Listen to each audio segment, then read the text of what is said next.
Paolo Avellino, aktibo na muli sa pagpopromote ng pelikula nila ni Kim Chiu. 20 years in showbiz industry of Kim Chiu. Isang concert nga ba ang niluluto? Tara, kwentuhan muli tayo.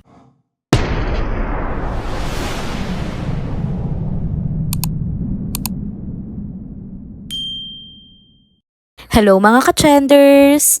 Welcome back muli sa ating channel.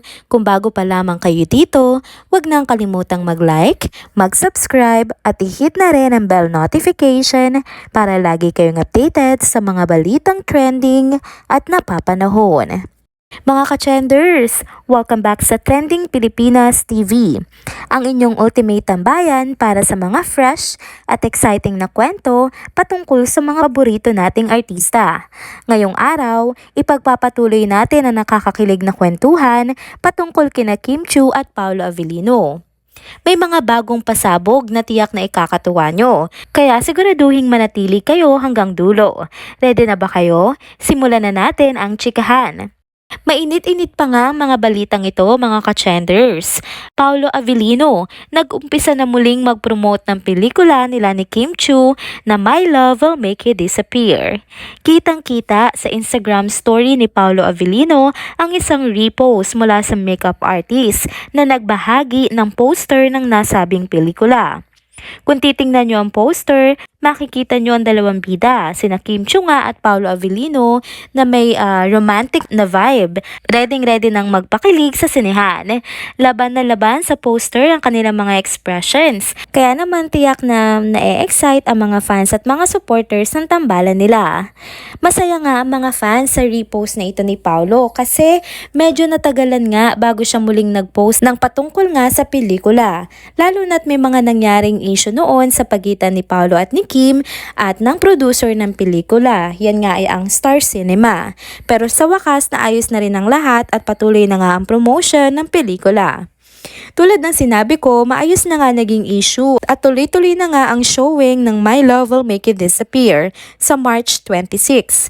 Pero ngayon na nga lang ulit nakikita si Paolo na aktibong nagpo-promote ng pelikula. Hindi katulad nga ni Kim Chiu na noong inanunsyo ng Star Cinema ang bagong release date ng pelikula, agad-agad siyang nag-promote. Kitang-kita talaga ang suporta ni Kim sa nasabing pelikula, kaya naman agad-agad na sumunod ang kanyang mga followers sa pagpopromote ng My Love Will Make You Disappear. Kahit medyo nagkaroon nga ng mga aberya, wala na nga magiging sagabal ngayon. Tuloy-tuloy na ang pagdagsa ng suporta mula sa mga fans at maging sa mga kaibigan ni na Kim Chiu at Paolo Avellino. Malaking bagay na rin ito kasi we all know, fan-driven nga ang success ng mga pelikula, 'di ba? Kaya paigting na ng paigting ang excitement ng lahat para sa nasabing pelikula. At hindi na siguro tayo maghihintay ng matagal para sa mga susunod na updates. Kaya stay tuned mga ka-trenders at huwag kalimutan na patuloy nating suportahan sina Kim at Paolo sa kanilang bagong proyekto. Next topic naman tayo mga ka-trenders. May mga exciting na balita na naman tayong pag-uusapan. Trending ngayon ang isang post sa X o sa Twitter. At marami sa mga netizens ang nag-iisip na si Kim Chiu nga ang tinutukoy sa post na ito.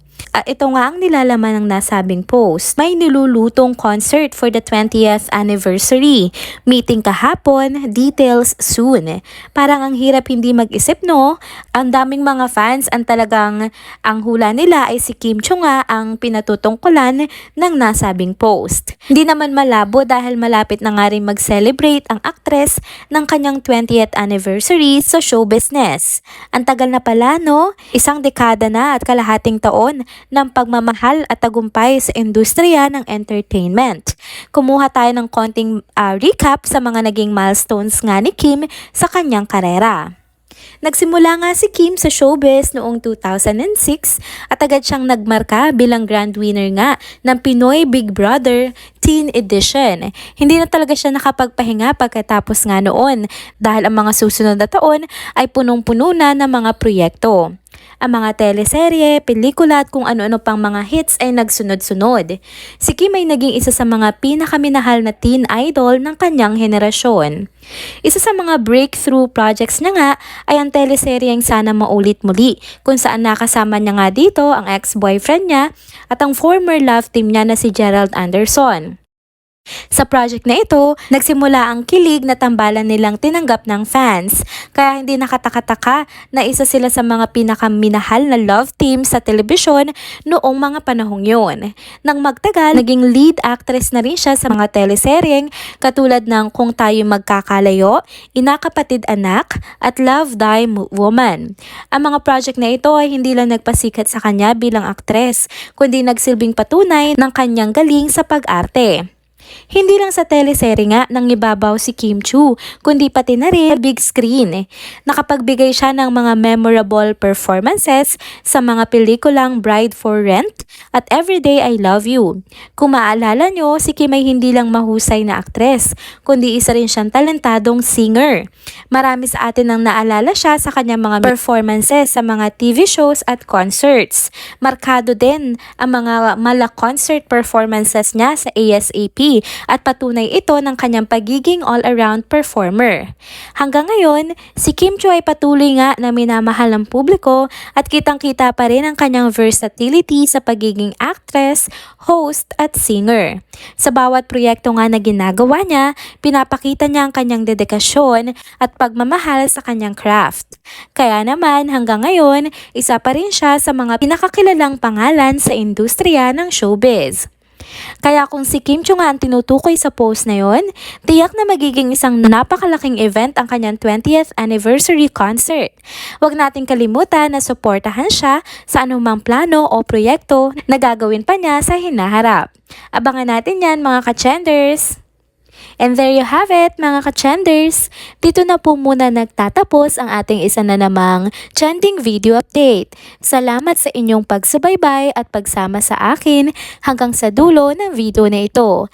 Pero bago kayo umalis, huwag niyo pong kalimutang mag-like, mag-comment, mag-subscribe at i-hit na rin ang bell notification para lagi kayong updated sa mga balitang trending at napapanahon.